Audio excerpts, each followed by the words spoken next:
అమ్మ, ప్రతి కష్టానికి ఒక దారి ఉంటుంది. విజయవాడ వెళ్తే మన దరిద్రాలు పోతాయి. పదండి వెళ్దాము. రాచిన వెళ్దాము. మనము కూడా విజయవాడ వెళ్దాము. మనం ఉన్న కష్టాలన్నీ పోతాయి. పదండి వెళ్ళిపోదాం. పదండి బయలుదేరుదాము. ఓం శక్తి పరాశక్తి. అమ్మవారి ఆశీర్వచనము, అమ్మవారి దీవెన మాకు ఎల్లప్పుడూ ఉంది. మా సబ్స్క్రైబర్లు అందరికీ ఉండాలని చాలా కోరుకుంటున్నాము. ఎందుకు ఇలా చెప్తున్నానంటే, ఎప్పుడు లేనిది ఈరోజు పెద్ద ప్రమాదం నుంచి మమ్మల్ని తప్పించిన దేవత కనకదుర్గామాత. అది కూడా చాలా పెద్ద ప్రమాదం జరగవలసింది. అమ్మవారు దగ్గరుండి మమ్మల్ని కాపాడినట్టుగా మాకు అనుభూతి చెందింది.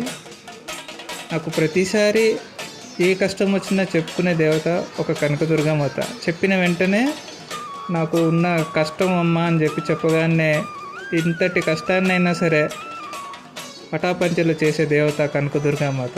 ఇక్కడ శ్రీకృష్ణ రాధాకృష్ణుల యొక్క దీవెనలు కూడా మాకు ఉండడం జరిగింది. ఇక్కడ మీరు కూడా వీలైనంతగా సమయాన్ని దేవుడి కోసం ఇవ్వాల్సిందిగా నేను కోరుకుంటున్నాను. ఎందుకంటే ఈరోజు అక్షయ తృతీయ, అనుకోకుండా జరిగిన దర్శనం అన్నమాట ఇది. అందులోనూ ఆదివారం అనుకోని దర్శనము, అనుకోని ఎక్స్పీరియన్స్ చాలా బాగా జరిగాయి. ఫ్రీ బస్సు కూడా మేము విజయవాడలో ఫస్ట్ టైం చూడడం జరిగింది. ఆ అనుభూతి కూడా చాలా బాగా ఉంది. సో ఫ్రెండ్స్, సబ్స్క్రైబ్ చేయాల్సిందే కోరుకుంటున్నాను.